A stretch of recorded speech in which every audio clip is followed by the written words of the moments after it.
Okay, so what I was trying to say, my co-driver, this is the second team co-driver, whatever you want to call it. This is the second one I've had. So you guys, I'm sure you saw the other video about the first guy. Had to run up out of there before I have to do some time. And so the second person, oh gosh. Okay, so my biggest issue with the second person is consideration. There's no consideration. I don't know if she's being like that on purpose. I don't know.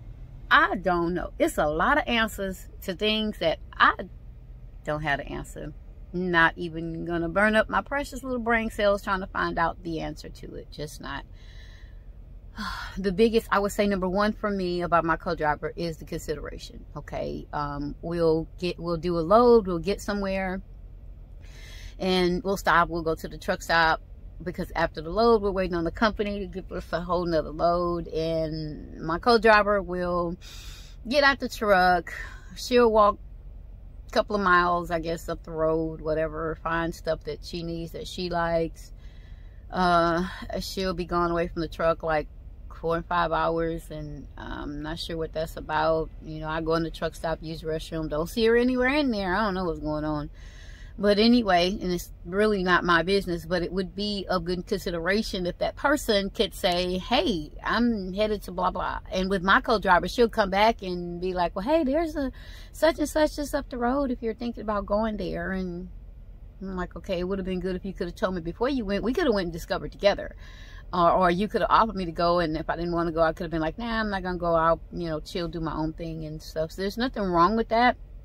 For me, it's just a missing time. When I leave this truck, I have my own key. I leave with my own key. I have a little pack that I carry that key in. I am married to that key. Okay, that key is not going to divorce me until I leave this truck. So there's been times to where I leave, I got my key, her key is in the cup holder, and I leave and come back and she's standing by the truck. That's not good.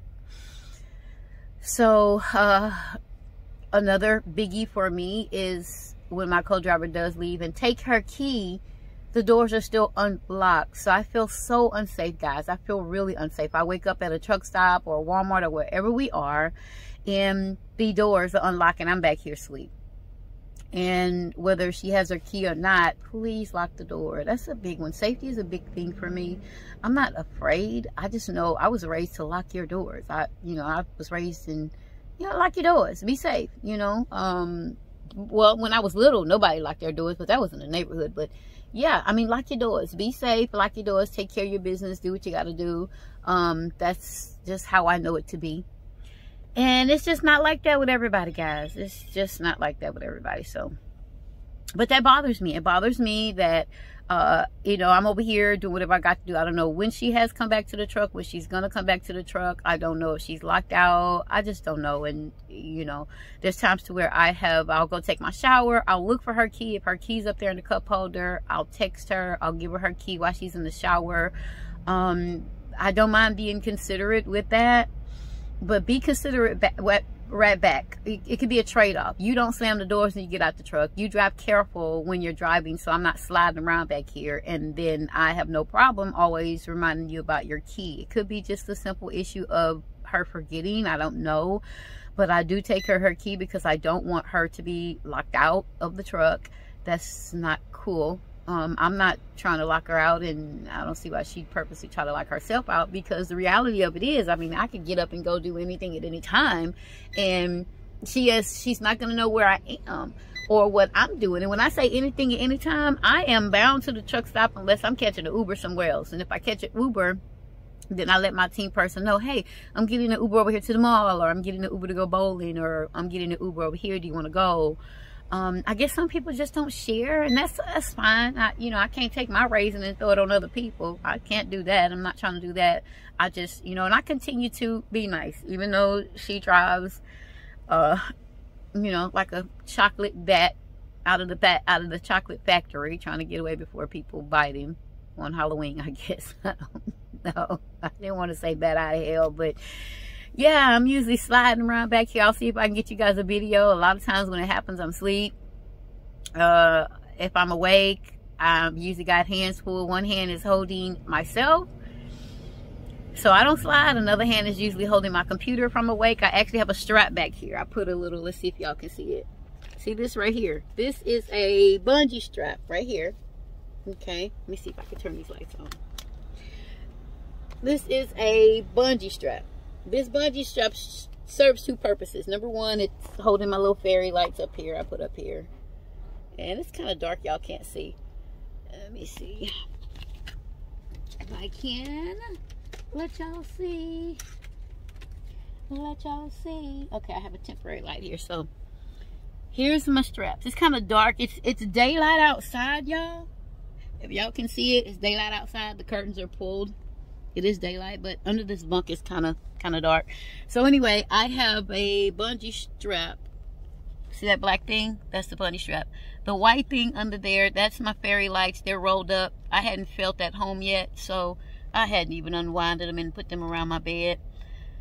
Anyway, this is the ratchet on the strap. This is the extra piece of the strap. This is my strap, okay?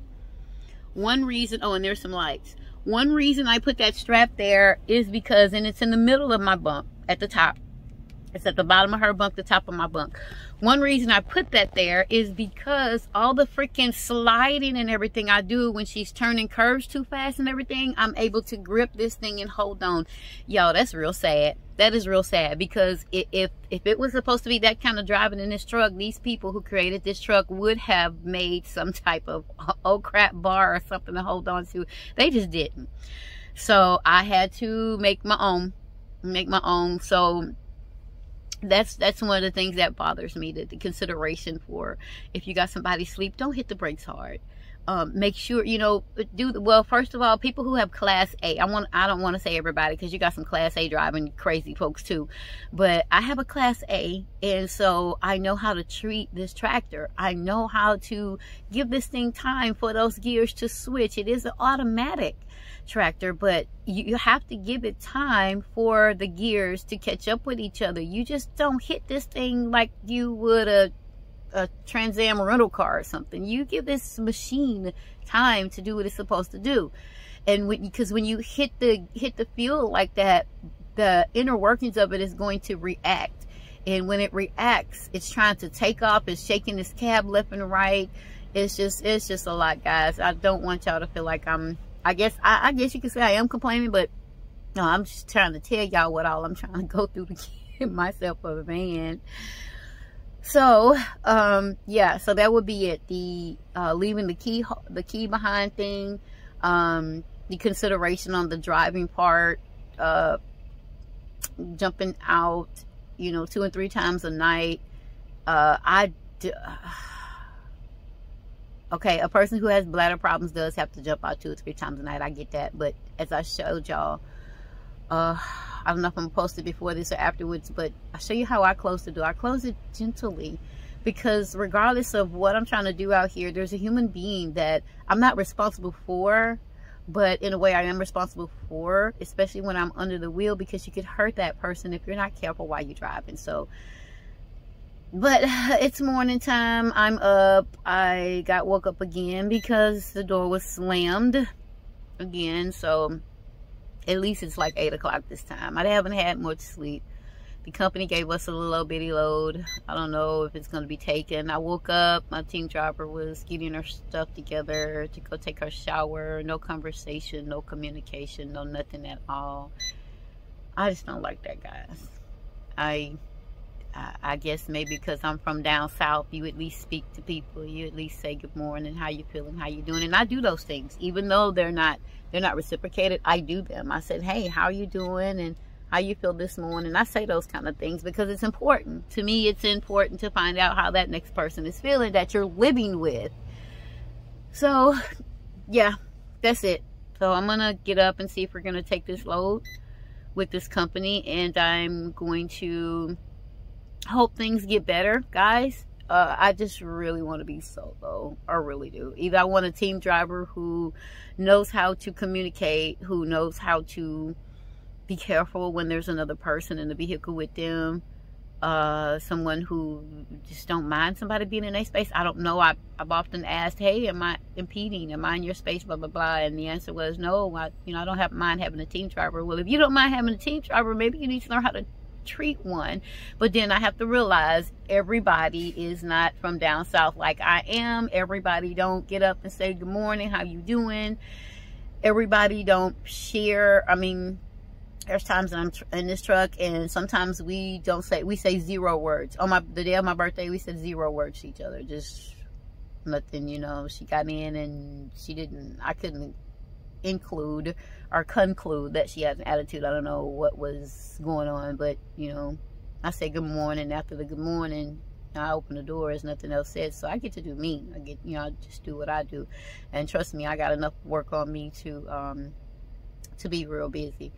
So yeah, that's pretty much it. But a gentle driving, nice team driver, and you don't even really have to be nice. You can stay to yourself, it don't matter. But don't come back and tell me what's around us when you didn't already went and had your fun and did what you needed to do, and then you come back and be like, oh yeah, they got this there. We went somewhere one time.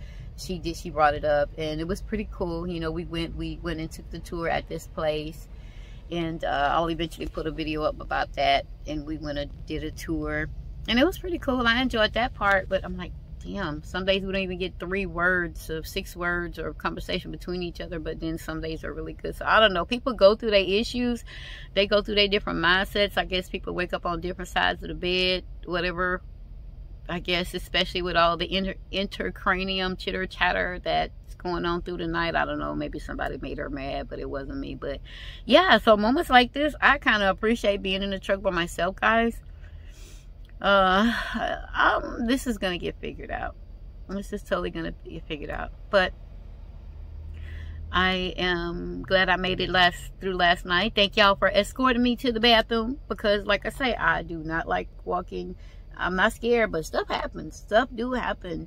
I was reading an article yesterday about a lady. They found a body in the back of a trunk in, I think it was in Florida, and they finally identified her. Like yesterday, the article came out. And so I'm like, wow, I don't think there's anything to be scared of, but you have to be careful out here. They finally know who this lady is after the article said 11 years. So it's like 11 whole years. I don't want y'all to see me 11 years from now and I can't talk to you. I want you to be able to see me 11 years from now and be like, hey, yeah, she's hanging in there. So yeah, scared, no. Cautious, yes. Prayerful, yes. Vigilant, yes. And if I don't have a reason to get out of here at night, I don't want to get out of here at night, especially in rest areas and stuff. But if our body is on like hiatus when we're asleep. You're not, it's just it seems like all your systems are working, but they're on low-key work mode, I guess, is how I put it. I don't know how science put it, but it seems like it's on low-key work mode. And then when you actually wake up, that's when, if you had to do number 1 or number 2 or whatever, that's when those processes, become more vigilant and you're able to go do it. And when I'm waking up in the middle of the night, that's one of the things that my body wants to go do. And if I'm in the truck stop and I'm my body, if it naturally wakes itself up, then yeah, okay, yeah, we gonna do this. But I purposely make sure that I'll drink my water in the daytime, and at night I kind of started limiting myself because I don't want to get up in these dark areas by myself at night and just go to the restroom. And so, but if I am waking up, even with that effort, if I'm waking up and my body's like, hey, yeah, it's time to do what we have to do, then that's a problem for me. I couldn't get back to sleep, guys. I was up like 3 hours. I didn't go back to sleep until about 5, and here it is 8. And so if we take this load, I'm gonna be one little sleepy sour tart today. And it's not my fault. Things happen that aren't our fault, but we just have to survive through. So I get it. I just wanted to finish making that video, and I'm awake, guys. Thank you so much for listening. I don't know if y'all gonna hear this whole piece. It might be too long, but I enjoy my little ramble sessions. Thank you, guys. Goodbye.